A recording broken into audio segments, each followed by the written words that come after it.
እሺ ይሁን ይቅርታ አድርጌልሽ አብረን ነው ስልሽ አንቺ ግን ጨከንሽብኝ። ግን ደግሞ ዕጣ ፋንታ መልሶ አገናኝ። እኔ እኮ አሁን ሌላ ሰው ነኝ። የማንም አይደለሽም አንቺ እኔ ብቻ ነሽ። አቤል ይሄንን ሀሳብ ከጭንቅላትህ ፍቃ አውጣው። ለማንኛውም መልካም ልደት። ቡኒ በጣም አመሰግናለሁ። በጣም ይቅርታ አቤል። አሁን ግን መሄድ ይኖርብኛል።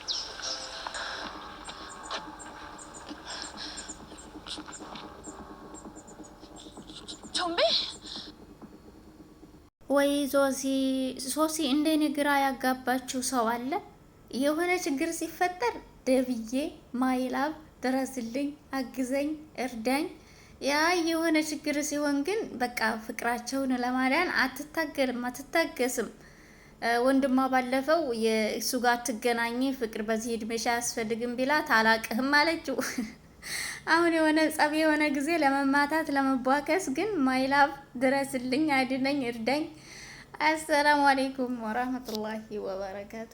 ውድና የተከበራችሁ የበጎ ቤተሰቦች እና የአፍላ ፍቅር ወዳጆች እንዲሁም ተከታታዮች እንደምን አላችሁ? እኔ ጋለሁኝ አልሐምዱሊላህ። በመጀመሪያ እጅግ በጣም አድርጌ አመሰግናለሁ። ደስ ብሎኛል። ሰብስክራይብ ስለምታደርጉኝ፣ ላይክ ስለምታደርጉኝ፣ ደግሞ እንደዚሁም ሀሳብ አስተያየታችሁን በኮሜንት ብትገልጹልኝ የበለጠ ደስ ይለኛል ኢንሻአላህ። እንግዲህ ዛሬ ይዤላችሁ የመጣሁት አፍላ ፍቅር ክፍል 141ን ሲሆን ሶሲ እንዳያቸዋት ከአቤል ራቂ ብትላት ጸጋ ግን ልትርቅ አልቻለችም። አቤልም ሊተዋት አልቻለም። አሁን ላይ ጸጋ ፈልጋውና አፈላልጋው ሳይሆን አቤል ራሱ ነው ያገኛት። ነገር ግን ይህንን አልተረዳችም ነበርና ቀጥታ ስታያቸው ሀሳቧ የመጣላት ታይ ብላት ብነግራት ባስፈራራት ባስነግራት እምቢ አለች አይደለ? ስለዚህ ደብ እያለልኝ ማይላቭ እያለ እኔማ ወንድሜም በዚች በአውሬ አይበላም ብላ ወደ ደብ ትደውላለች ሶሲ። እንግዲህ ይህንን ሲሰማ ደብ ምን ይላል? ደብ ስልኩም ሲያነሳው ሄሎ ደብ፣ አሁን የምልህን ነገር አዳምጠኝ፣ እርዳታህ ያስፈልገኛል ማይላብ። በነገራችን ላይ ማይላብ የምትለው ለችግር ጊዜ ነው። የሆነ ነገር ሲቸግራት እሺ ላዳምጥሽ፣ ምን ነው ውዴ ብሎ ቢላትም አሁን ጸጋን እንድትደበድብልኝ፣ እንድትመታት፣ እንድታስፈራራትና እልኳ እንድታስገባ ትፈልጋለሁ። አሁን ከወንድሜ ተለይ ብላትም ብነግራትም እምቢ ብላለች። አሁን እጅ ለእጅ እየተያይዘው እየተሟዘዙ ነው መንገድ ለመንገድ። ልክ ሲለያዩ ተከታትዬ እኔ ደውልልሃለሁኝ እሺ ማይላቭ ስትለው ስልኩን ዘግተዋል። ትንሽ ቆየት ብሎ ደብ የጨነቀው እርጉዝ ያገባል፣ የወለደች ጊዜ ገደል ይገባል በሚለው ወደ ብሩክ ይሄዳል። ብሩኬ እርዳታህ ያስፈልገኛል፣ አግዘኝ፣ ተጨንቄያለሁኝ፣ ምጥ ታውቃለህ፣ በቃ እኔ ምጥ ውስጥ ነኝ በማለት ለብሩኬ ያወያየዋል። እንግዲህ ይህ ንግግር የገረመው ብሩኬ ቢያስቀውም ሳቁን እንደምንም ለመቆጣጠር ሞክሮ የተፈጠረውን ነገር ለማጣራትና እንዲነግረው አድርጎታል። እንግዲህ የተፈጠረውን በአንድ ባንድ ከነገረው በኋላ እሱም ሊረዳው እንደማይችል ነገረው። እኔ የዛን ጊዜ አንተ ስትጨነቅና ስትቸገር አረዳሁህም፣ ትቼህ ሄጃለሁ፣ ለብቻህ ትቼሃለሁኝ፣ ታውርዳኝ ሲለው ዴቭም አሳዝኖት እሺ ምን መላ እናድርግ፣ እኔ ጸጋ ጋር መፋለም የሚሆን መጣላትም መነካካትም አልፈልግም፣ እንዴት ፈራታለህ እንዴ ብለው አይ ፈርቻት ሳይሆን ሴት ልጅ ስለሆነች ነው በማለት ዴቭ ለብሩኬ ይነግረዋል። ግን ጉዳዩ ሴት ልጅ ስለሆነች ሳይሆን ጉዳዩ ለእናንተም ግልጽ ነው። ጸጋ ጋር መነካካት የማይታሰብ ነው። ያንን ስለሚያውቅ ነው እሱ። በዛ ላይ አቤል ጋር ቀረቤት አላት። አቤል ደግሞ ለሶሲ ወንድሟ ነው። ንክኪው ከባድ ነው የሚሆንበት። እንግዲህ ይህ ያም አለ ይህም ብሩኬ ምንም ሀሳብ ሊያመነጭለት አልቻለም። አይ እኔ አንድ ሀሳብ አምጥቻለሁ፣ አንተ ትስማማበታለህ ወይስ አትስማማበትም አላቅም፣ ግን ለኔ ይሆነኛል ይህ ሀሳብ በማለት ሀሳቡን ይነግረዋል። ሀሳቡ ምን እንደው ሀሳቡም ልክ እንደደወለች እኔ ፌንት እንደሰራሁኝና እሷ ሁልጊዜ ፌንት እየሰራችብኝ አይደለ? ስለዚህ እኔም ዛሬ ለመጀመሪያ ጊዜ ለእሷ ፌንት ሰራባታለሁ በማለት ፌንት ሰርቶባታል ማለት ነው። ልክ ስትደውል ብሩኬ ስልኩን እንዳነሳው ትንሽ ካወራችና ከለፈለፈች በኋላ ብሩኬ እንደሆነ እሱ ደፍ አይደለም እኔ ብሩኬ ነኝ፣ ስለዚህ ብሎ ወሬዋን አስቀጥሏታል። እሷም በመደንገጥ ዴቭዬ የት አለ? የት ነው? ምን ሆኖ ነው ስትል ትንሽ ችግር እንደገጠመውና ፌንት እንደሰራ ሲነግራት እንግዲህ የእውነት መስሏት ችግሯንና ከጸጋ ያላትን ችግር ረስታ ወደ ደጋ መታለች ማለት ነው። ሲጠበቁ የነበሩት ቅዱስና ፊዮሪ መጥተዋል። እንግዲህ ፊዮሪ በመንገዷ ላይ ስትሄድ ቅዱስ ቆሞ ታገኘዋለች። መቼስ እዚህ ሰፈራችን ድረስ የመጣኸው እኔን ብለህ ነው? እኔን ፈልገህ ነው? እኔን እየጠበክ ነው አይደል? ስትለው አይ ተሳስተሻል፣ እኔ የምጠብቀው ወንድሜን ነው ብሎ ይመልሶላታል ቅዱስ። በመቀጠልም መልካም ጥበቃ፣ የጥበቃ ጊዜ ይሁንልህ፣ ግን ወንድምህ አይታየኝም ብላ እልፍ ስትለው አይ እኔ የምጠብቀው አንቺን ነበር ይላታል። እሷም በመጮህና በመበሳጨት እኔ ጠብቀኝ ብያለሁ ብላ ትጮህበታለች። ፊዮሪ እንግዲህ የዛሬው ጸባዩዋ ትንሽ ቀየር ብሏል። እሱም ፊዮሪ አንቺን ሳይ ምን እንደማስብ ታውቂያለሽ ሲላት እሷም ተናገር ምንድነው የምታስበው ስትለው እንደ አንቺን ባየሁ ቁጥር የሴት ወንድሜ ነው የምትመስልኝ፣ ሴት ወንድሜን ነው የምትመስልኝ አየሽ አላት። እሷም ኧረ እባክህ ነው እንዴ ስትለው ጠጋ ስትለው የሰላም አድርጎታል እሱ። እሷ ለሰላም አልነበረም ፈገግ ብላ ኧረ እባክህ የምርህ ነው ስትለው አዎ ግን ሳስበው ከኔ ፎንቃ ይዞሻል አይደል ፊዮሪ አላት። እሷም በፈገግታዋ ላይ ፈገግታ ጨመረችና የምርህ ነው ብላ መታችሁ። የት መታችሁ? ለእናንተ አይታችሁታል። ጸጥ ትንፋሹ ነው ያቋረጠችለት ማለት ነው።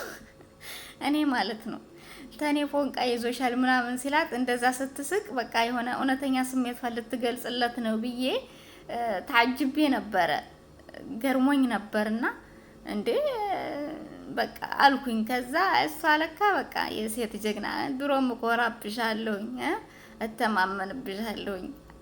እኔ ፊዮሪን በጣም ነው የምወዳት። ፊዮሪ በቃ ለኔ እዚህ ፊልም ውስጥ ቁጥር 1 ናት። በእርግጥ ሁላቸውም በጣም አሪፍ ናቸው፣ ትወናቸው፣ ስራቸው፣ ሁሉ ነገራቸው። ግን እኔ ፊዮሪን በጣም ነው የምወዳት ከምንም ነገር በላይና ድሮም ወዳት ነበረ። አሁንም ጠጋ ብላ አቀመሰችው ጊዜ ይባላል እንደዚህ ብቻ መታችሁ ለማለት ነው። ልብሱን ጨብጦ ከዚያ አሰሪ ባለ ገርፍሽ እኔ ቅዱስ አይደለሁም።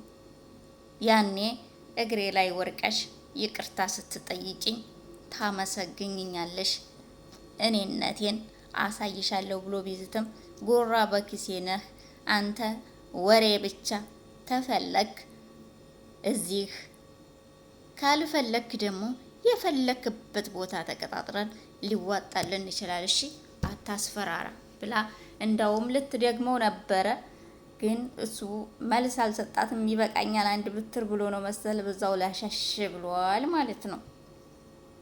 ከዚያን ልክ መቅዲና ፊዮሪ የተቀጣጠሩበት ቦታ ሲገናኙ እንዴ ፊዮሪ ያለ ወትሮሽ እስካሁን ድረስ ምን ሆነሽ ነው የቀረሽው? ቆየሽ እኮ ምን ተፈጥሮ ነው ስትላት ፊዮሪ አይ የሆነ ሰው መንገድ አግኝቼ ነው ለዛ ነው ብላ ዝም ብትላትም መቅዲ ግን ዝም አላለቻት። ዙፋንሽ መሆኑ ነው ብላ ወደ ያለፈው ትውስታ ልታስገባት ነበር። ባክሽ እሱ ያለፈ ታሪክ ነው መዝገቡ ተዘግቷል ብላ ዝም አለች። እና ማን ሊሆን ይችላል ብላ ብትጠይቃትም መቅዲ ፊዮሪ ግን ባክሽ ያ ቅዱስ አዝግ ነው ስትላት ነገረቻት። ወይ እሱ እኮ ምስኪን ልጅ ነው፣ በጣም አሪፍ ልጅ ነው፣ ደግሞ ሲያሳዝን፣ በዛ ላይ ጨዋ ነው ስትላት እንዴ እንዴት አወቅሽ? በምን አወቅሽ? የት አወቅሽ? ስትላት አይ ቾምቤ ጋር የዛን ጊዜ ሲጣሉ በጣም በጥፊ መትቸው ስለነበረ ያንን ነገር ሳይበቀለኝ እኔ ቾምቤ ጋር ተጣልቼ ሳለቅስ በነበረበት ሰዓት መንገድ ሲያገኘኝ ትሪት ሲያደርገኝ ነበር፣ ሲገድፈኝ ነበረ፣ ሀሳብ ስንለዋወጥ ነበር፣ አይዞሽ እያለኝ ነበር። ጨዋነቱን አሳይቶኛል። የዛን ጊዜ ነው ያየሁት ፊዮሪ ብትላትም ባክሽ እሱ ትንሽ እህቱ መስለሽ ሆኖ ብትላትም አይ ትንሽ እህቱ እንኳን መስየው አይደለም ብትላትም እና ምኑ መስለሽ ሊመስልሽ ይችላል ብትላትም እንግዲህ እውነቱን ከነገርኩሽ ፍቅረኛውን መስለሽ ነው ብላ ፊዮሪ ለመቅዲ ትነግራታለች። መቅዲ ደግሞ ፊዮሪ የምርሽን ነው እውነትሽን ነው ፍቅረኛው መስየው ነው ስትላት እና ፍቅረኛ እያለው ነው ካንቺ ጋር እንደዚህ የሚሆነው ካንቺ ጋር የሚኖረው ካንቺ ጋር አብራችሁ ውሏችሁን ያደረጋችሁ ብትልም እንዴ ምን አስበሽ ነው?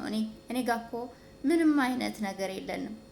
አብሮ መዋል የሆነ ነገር እንዳለን ያስመሰክራል እንዴ ብትላት ፊዮሪም አይ እኛ ሴቶች ስንባል እንደዚህ አይነት ነገር ደስ ስለማይለን ለዛ ነው ግልጽ እኮ ነው ብትላትም ባክሽ እሷ ሞታለች በህይወት የለችም ለዛ ነው ብላ